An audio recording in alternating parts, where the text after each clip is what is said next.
अस्सलामुअलैकुम दोस्तों, क्या आप जानते हैं गाड़ी के पीछे शीशे पर पतली लकीर क्यों होती है?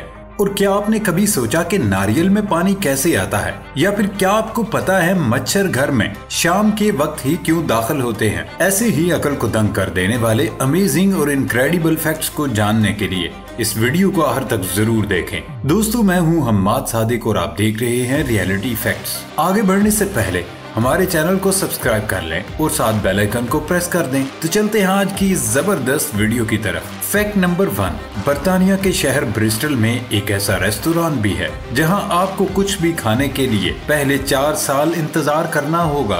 वस्ती ब्रिस्टल में वाक़े बैंक्टोरन नामी पब नुमा रेस्टोरेंट अपने अवार्ड विनिंग खानों के लिए मशहूर है और यहाँ खाने के लिए आपको पहले बुकिंग करानी पड़ती है, जो फिलहाल 4 साल तक फुल है। 19वीं सदी के इस पब की डिश संडे रोस्ट इतनी मशहूर है कि रेस्टोरेंट ने बहुत ज्यादा ऑर्डर्स के बायस बहुत पहले ही अपना रिजर्वेशन सिस्टम नई बुकिंग के लिए बंद कर दिया। फैक्ट नंबर 2, आपने कभी सोचा क्या बुर्ज खलीफा के इर्द गिर्द जलजले नहीं आते? क्या इस इमारत को जलजलों से खतरा है? अगरचे दुबई समेत मुत्तहिदा अरब अमारात में जहां बुर्ज खलीफा वाक़े है वहां जलजले निस्बतन कम आते हैं। जलजला पैमा के लिहाज से दुबई एक बहुत मुस्तहकम खित्ता है। करीब तरीन जलजले की लकीर जरगोस फॉल्ट मुत्तहिदा अरब अमारात से 120 किलोमीटर दूर है और दुबई पर इसका कोई असर मुतवक्को नहीं है। इमारत को जलजला की सरगर्मियों को बर्दाश्त करने के लिए डिजाइन और तामीर किया गया था। बुर्ज खलीफा की इमारत 7.0 शिद्दत तक के जलजलों को बर्दाश्त करने की सलाहियत रखती है।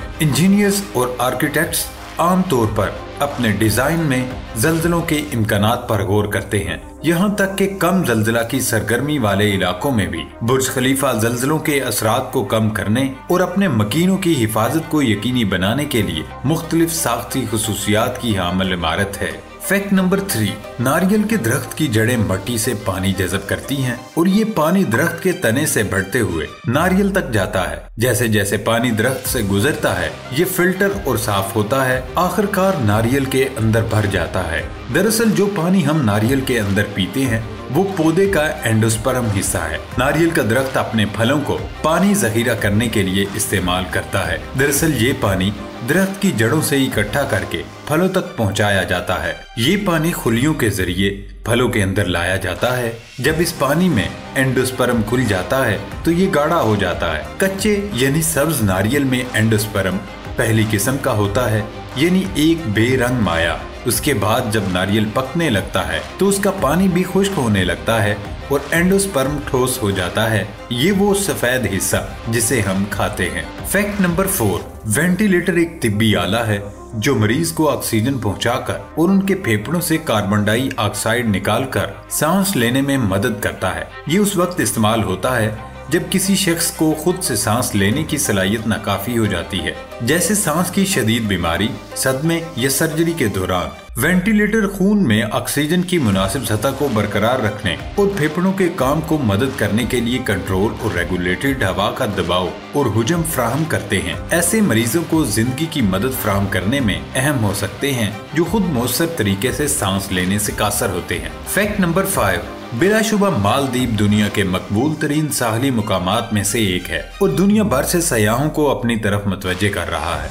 ये जजीरा नाकाबिले यकीन साहिलों और मतनू समुद्री जिंदगी का घर है। मालदीव एक मुनफरिद तारीख, खूबसूरत सकाफत और दिलचस्प लोग रखता है, लेकिन इस सब के अलावा चंद ऐसे दिलचस्प हकाइक हैं जो मालदीव से वाबस्ता है। मालदीव जमीन पर उन चंद मुकामात में से एक है जहां कोई भी खूबसूरत व्हेल या शार्क को देख सकता है, जो कि दुनिया की सबसे बड़ी मछली है। ये मछलियां यहाँ के समंदर में सारा साल ही पाई जाती हैं और वो भी बड़ी तादाद में। यहाँ के साहिलों पर ज्यादातर सफेद रेत होती है और ये हैरत अंगेज रेत इंतहाई बारीक और सफेद रंग की होती है। ऐसे साहिल बहुत नायाब हैं और दुनिया के तमाम साहिलों का सिर्फ 5% हैं। यही वजह है कि मालदीव के साहिल जमीन पर जन्नत तस्वर किए जाते हैं। मालदीव दुनिया में समंदरी कछुओं की 7 इकसाम में से 5 का घर है। यहाँ पर लेदरबैक, ओलिवर्ड ले कछुए, लोगरहेड, ग्रीन टर्टल और हॉक्सबिल पाए जाते हैं। यकीनन कछुओं को देखने का शौक रखने वाले अफराद के लिए ये जगह इंतहाई कीमती है।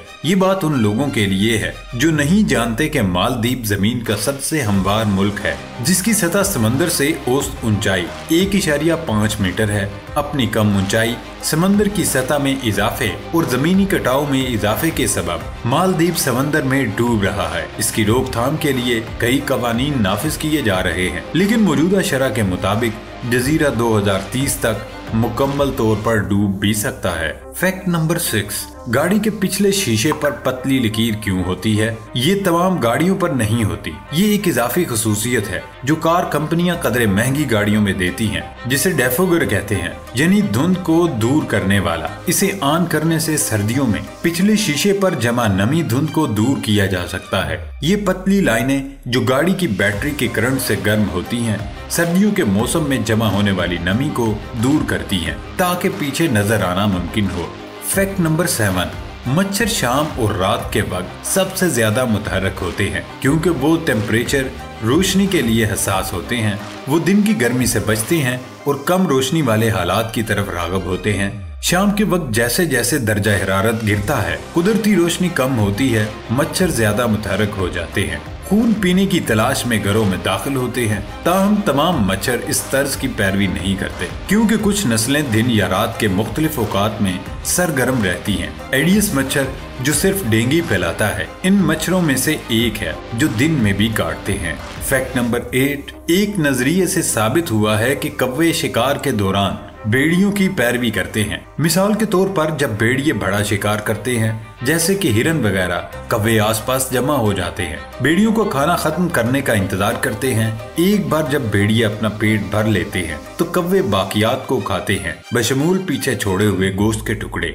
ये जानवरों का ऐसा रवैया है जिसमें एक जानवर का चोरी करना या दूसरे के खाने से फायदा उठाना होता है। कौवे मौका परस्त होते हैं और खाने के मुख्तलिफ जराए तलाश करने और चालाकी करने में माहिर होते हैं, बशमूल मुर्दार और दूसरे जानवरों से बचा हुआ खाना। ताहम ये नोट करना जरूरी है कि कौवे और भेड़ियों के दरमियान ताल्लुक पेचीदा है और रिहाइश, शिकार की दस्तयाबी और इनफरादी रवैये जैसे अवामल की बुनियाद पर मुख्तलिफ हो सकते हैं। तमाम भेड़िए और कौवे एक ही तरह से तामुल या रवैया इख्तियार नहीं करते और मुख्तलिफ आबादियों और खित्तों में मुमकिना तौर पर तगय्युरात मौजूद हैं। फैक्ट नंबर 9, आपके ख्याल में एक दरख्त किस कदर महंगा बिक सकता है? 1 लाख रुपए, 10 लाख रुपए?